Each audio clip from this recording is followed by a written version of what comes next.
battle space shaping is a huge capability that we bring to the fight.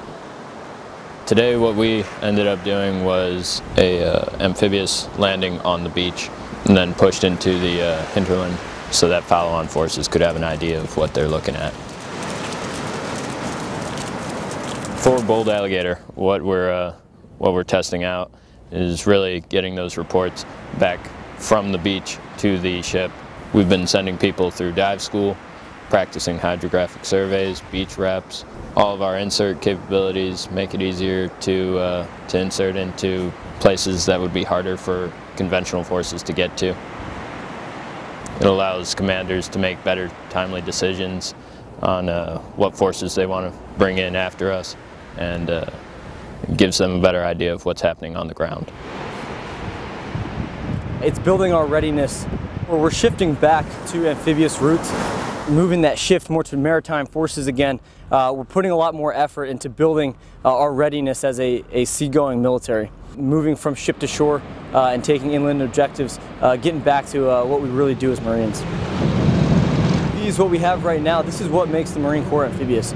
Without this, we wouldn't be the kind of unit that we are, the Marine Corps as a whole. So bringing these vehicles to the fight and coming with that kind of firepower and overwhelming force, and essentially opening up the supply lines for the rest of the BLT or Special Purpose MAGTF to move through and utilize those routes.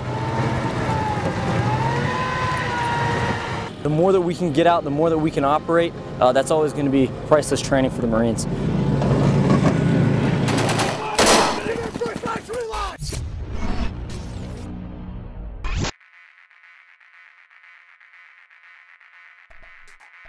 Right now we're in our staging area.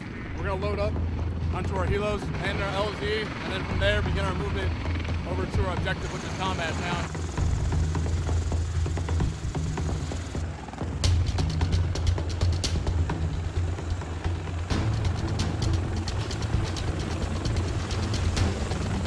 All right, so we just landed at our LZ, and now we're going to start pushing our way south towards our objective.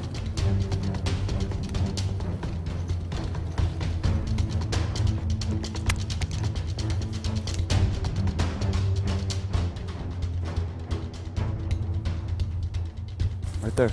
There's the town. You can already see it.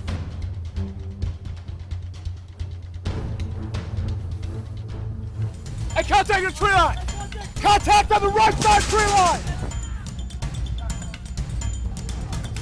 Hey, right there, right there! Hey, we got someone on my side! Support us! Johnson!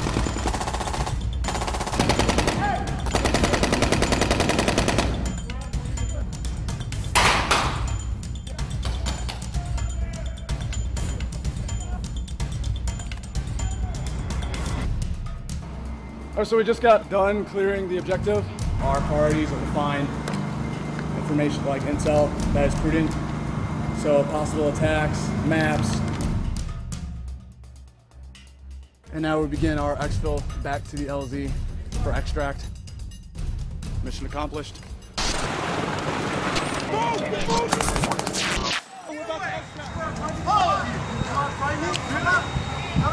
Yeah, we're gonna film that shit.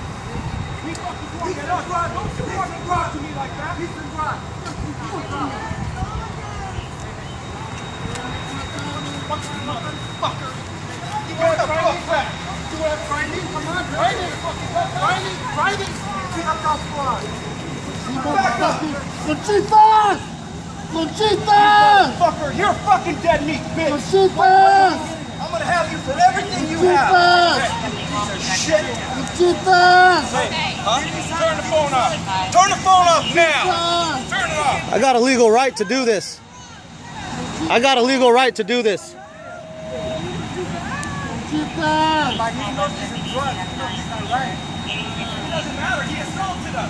He's tied down. You guys didn't have to jump him.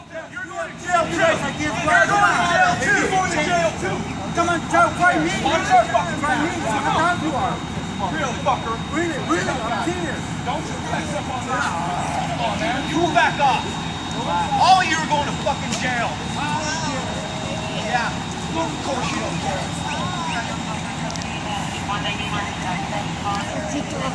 Don't you move.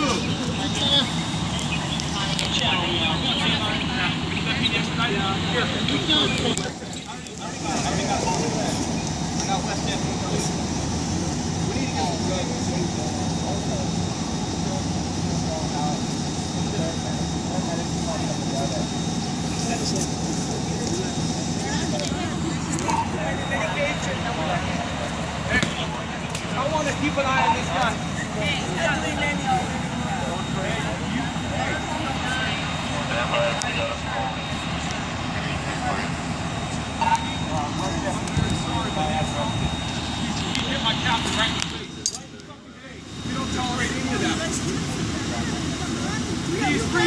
He's swinging it all, and he swung at me. He hit me in my fucking mouth.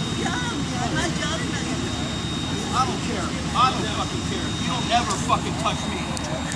Or my fucking crew.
You need to bring the beat back.